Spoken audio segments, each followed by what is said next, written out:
Boy, Wisconsin, big physical team, playing with a lot of purpose, possibly because we knocked them off here a year ago, but they certainly came in playing with a lot of purpose. I thought we did some pretty good things. I thought defensively, you hold a team to about half of what they're hitting offensively. The defense did a pretty good job. I thought our serving was okay. It wasn't as good as what I've seen from us lately, but defensively we were really, really good. Their block obviously a big factor today with the size that they have, and I didn't think that we handled the serve receive, the first and second contact well enough to be able to compete today, where most of the season we have done that, and partially probably because they had a good serving plan and they served us relatively tough. But I thought our first and second contacts were not up to where they have been most of the season, and that put a lot of the burden on hitters trying to create things against 6'9", 6'7", 6'4", 6'3" blockers, which is going to be tough for anybody. And I think I mentioned this before to some folks. I picked Wisconsin as the #1 team in the country in the AVCA poll to start the season, and then they got off to a slow start because they had a new system. They had some nagging injuries, and now they're starting to play like the kind of team everybody thought that they would be. But as far as we're concerned, my approach would be let's just keep moving forward with this team. We've made great progress since the Penn State match and won most of our matches and played very, very well. And we can't make too much out of this contest tonight.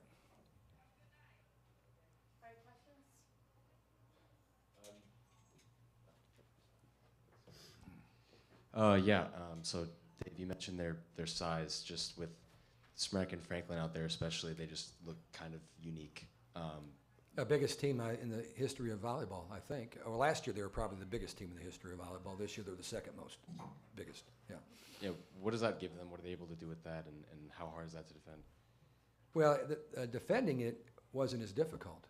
It was scoring against the block that can be difficult if you're not managing the first and second contact, which tonight we didn't do as well as average, okay, as we normally do. But again, they served tough. They kept pressure on us. They're a unique group that I think other people are going to have the chance to experience this season. Yeah, and then just, Eva, your perspective on that. Yeah, I don't think our passing was up to par at all, and that's really hard for our outside hitters because they know exactly where they're going to go, so why not set up a really hard block? And credit to their servers. That's probably one of the that freshman is probably one of the best servers I've faced. So that also makes it harder. And then another one for Eva. You play with just so much emotion every time. I feel like I watch you. Have you, always made? Do you make that a point of pride, I guess? Yeah, I do. I love it when people tell me I play with passion. It's just every time I walk onto the floor, it's another chance to do something I love, and you never know when an injury or something that happens where I can't play. So I take every point for granted, and not for granted. Sorry, and that passion comes with that. Dave, it seemed like Raven didn't get on as many balls as maybe you guys would have wanted her to. Was that a factor? It just comes down to the first contact. If we're not passing the ball into the target area, it's hard to get the ball to the middles. I'm not for sure what they average age-wise, okay? I know they got some fifth-year kids. They have had some fifth-year kids, it seemed like, for the last 4 years, okay, a lot of them. And they're good. But, we had some young people out there playing that didn't seem to be bothered the other night when we were in Mackey. But tonight, I thought the pressure that was applied by Wisconsin amplified some of that. We were playing a little bit of weight on our shoulders tonight. Across the board, but just not a great match for us. That happens sometimes, and when you set out to do something like this, play in Mackey Arena in front of 15,000 people and establish a new record in the Big Ten, there's always a chance it won't go perfect, okay? And it went perfect one night, and then this night it didn't do the opposite of that, but it wasn't exactly what we were looking for.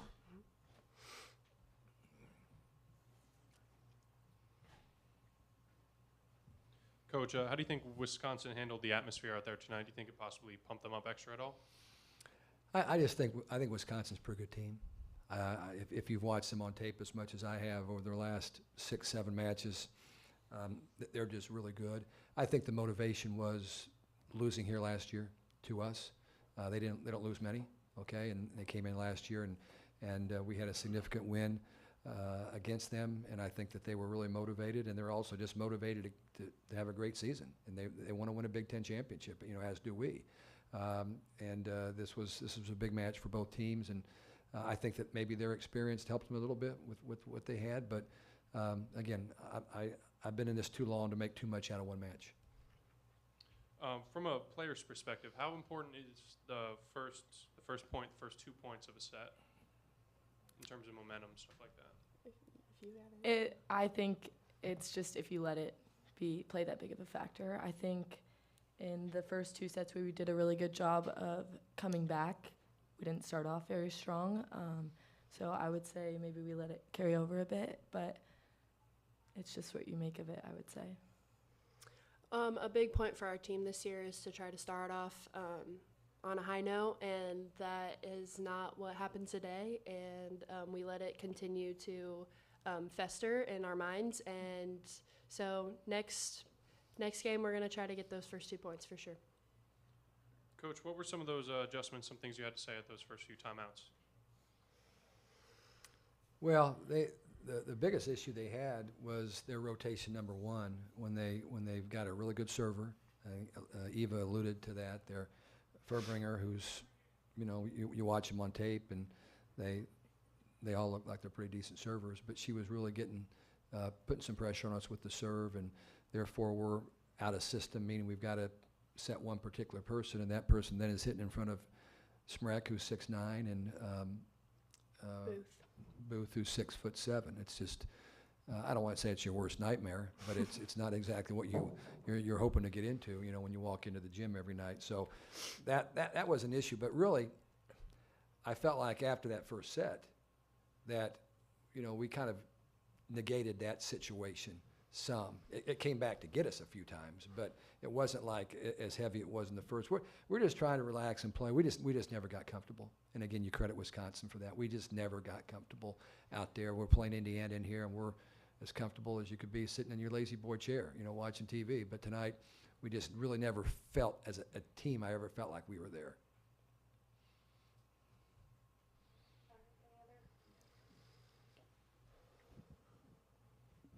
I just wanted to ask about, Dave, about the hitting percentages from both teams were just, both below 200, kind of a grimy game. I mean, what would you ascribe that to? I think there's 2 better defensive teams in the league. I think Nebraska's really good. I think Penn State's really good. And there are some others that play really good defense, but those are 2 really good defensive teams that have been pointing towards this match and have had an idea what they wanted to try to do defensively. Again, with us, it was we lived out of system way too much. And that's just too much to ask of your setter and your hitters to survive like that. So again, we're going to learn every time we play. We're going to find some things that we can do better and that we have to do better, and we'll go back into the gym. And this will be a decent week for us because we don't play till Friday and Saturday. So we're going to have some training time without overdoing it. We're going to be able to get in the gym and find some ways to get better. But our serve receive has been actually a part of pride for us. We've been really getting better with serve receive, and I just thought tonight it just wasn't as sharp.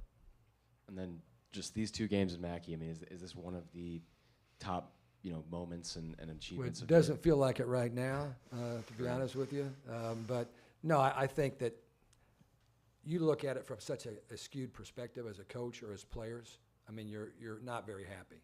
You're just not happy because there's 15,000 people. You had a chance to go out and give them a good performance, and you didn't.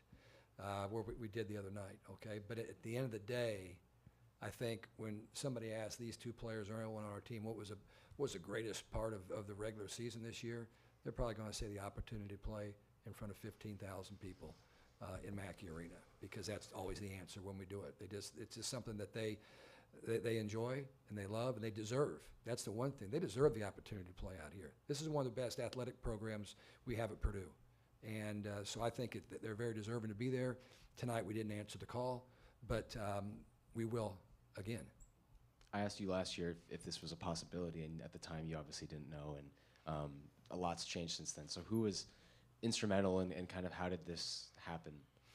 Well, I think our SWA was certainly part of that, because at first we got an answer that I didn't really want, and so then I went back and I tried to explain why I thought that some of the rationale for not playing in Mackey or just playing once in Mackey, that it just didn't make a lot of sense to me, and I wasn't really even involved in the discussion. So could I get into the discussion a little bit and explain, well, how easy this could really be from my perspective?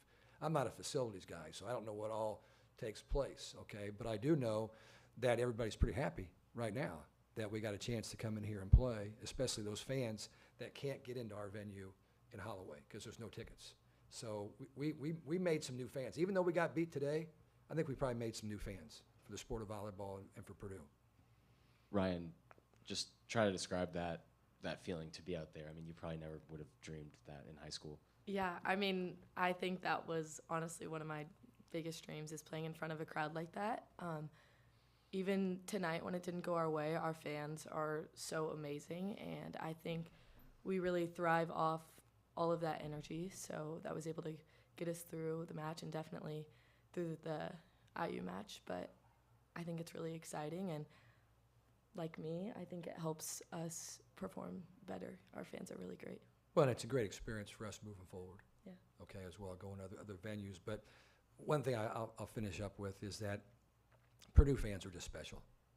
I mean, you know that. I mean, look what's going on at Purdue in the last couple of years, the kind of crowds that we have. They're just the most loyal, passionate, caring fans ever.